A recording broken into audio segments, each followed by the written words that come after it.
Thanks a lot, Ruchi. Very good evening and good evening, viewers. Of course, one would want to think about this as a good step.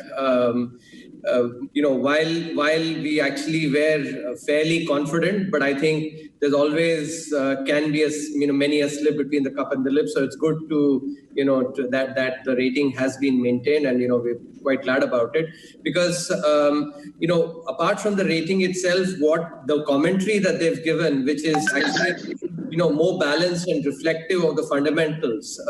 What they're focused on is the fact that India's growth rate, among its peers, outperforms compared to other countries, which is quite important because even from a debt sustainability perspective, it's growth that matters the most to ensure that debt remains sustainable. Also, they've actually focused on the steps that we've taken on the reform side as part of the Atmanirbhar Bharat package. I think so. They're acknowledging the fact that the reform measures can actually have a good push for growth. So I want to ask you, and since you mentioned about reforms, on the ongoing reforms, S&P 500 S&P has also said that if executed well, the reforms will keep India's growth ahead of its peers. However, if you look at critical reforms like land and labor, they have been stuck. On the other hand, even though states have now bitten the bullet on labor reforms, it has come at the cost of labor themselves or employees themselves. So what is the government going to do in the days to come to walk the talk on critical reforms? Ruchi, first of all, I think it's important to keep in mind the reforms that have already been undertaken. Let's take agriculture, which accounts for almost 45% of the population and therefore contributes significantly to our per capita income. The APMC reforms that are actually being undertaken, contract farming, which reduces the volatility that typically farmers face, the changes to the Essential Commodities Act, these are very, very important reforms that actually need to be acknowledged not only in terms of the 70 years of independence, but if you go back in history, some of these restrictions for farmers being able to sell their produce where they want, those were there since the times of Alauddin Khilji. So these are a very important part. Second, if you look at on the privatization bit, the clear agenda for privatization that has been laid, which goes back again, if you think about from a historical perspective, in 1955, when the industrial policy was announced then in the socialist era, the commanding heights of the economy were given to the public sector enterprises. And in fact, even after 3 decades of market-oriented reforms,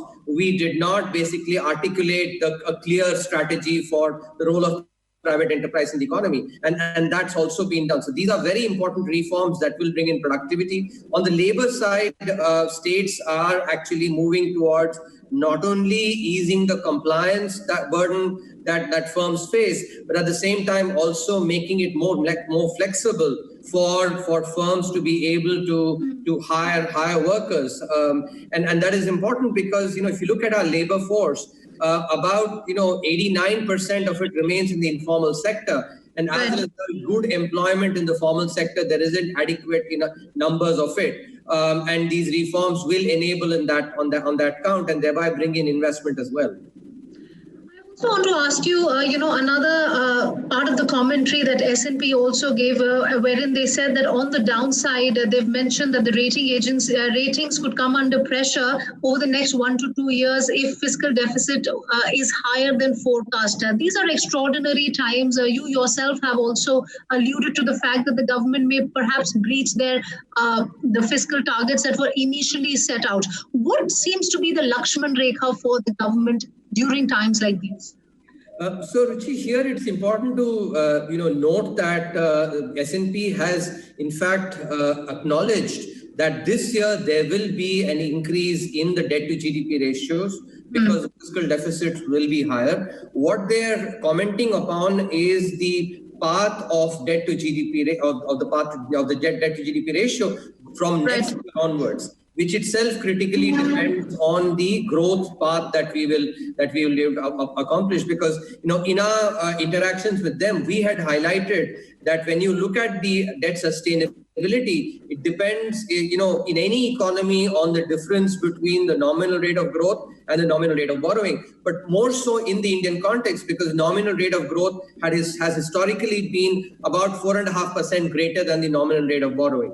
And using that, they've also projected that provided growth comes back to normal levels from next year onwards, it would not be a problem. What they're pointing out is if that doesn't happen, debt sustainability might become a problem. But I don't see that as that much of a risk because of the supply side reforms that we're implementing, which will bring in productivity improvement and bring in investment as well, and thereby actually bring back the growth path.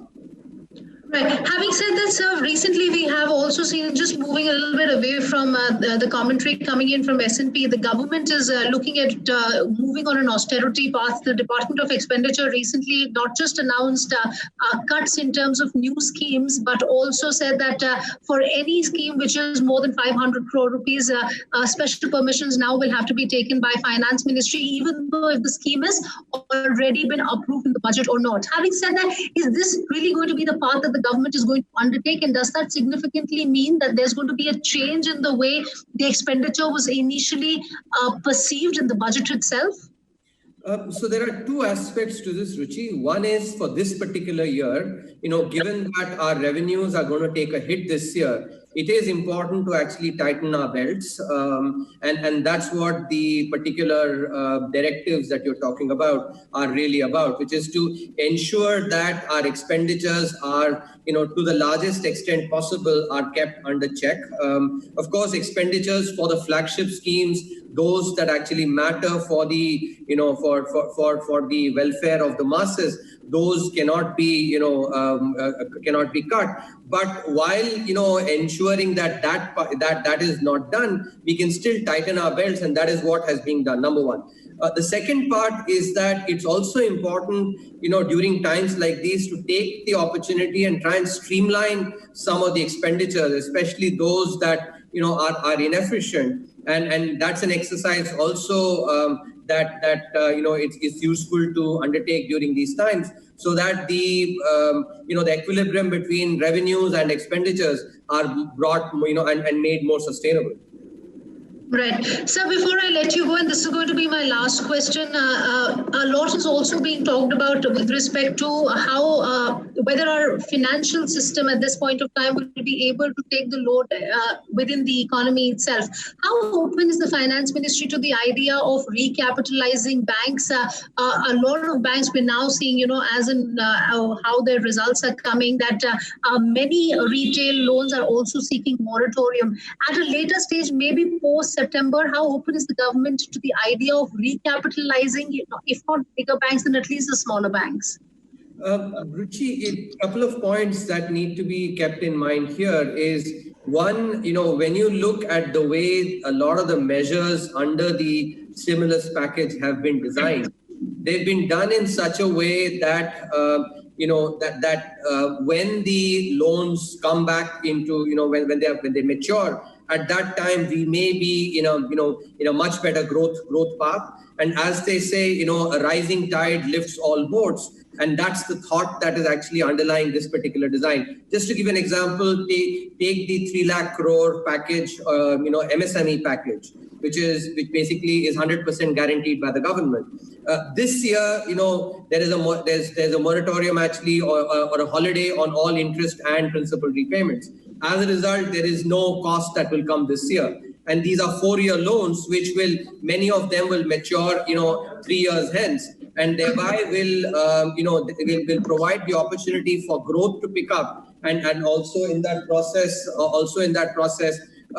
create the opportunity for some of these losses to be minimized. So that's the first thing to keep in mind. Second, if you look at the capitalization of the of our banking sector, the Basel norms require capital at 8%, and our banks on average are at 13% more. So 30, excess of 13%. So there's a 5% cushion. And in banks, because these are highly leveraged entities across the world, even a 1% cushion translates into significant, level of comfort. So our banks are actually well capitalized. Even if you look at the difference between public versus private sector banks, and on average, private sector banks do have greater capital. Even then, public sector banks are also well capitalized. That said, the government remains, committed to ensure that whatever needs to be done, will be done.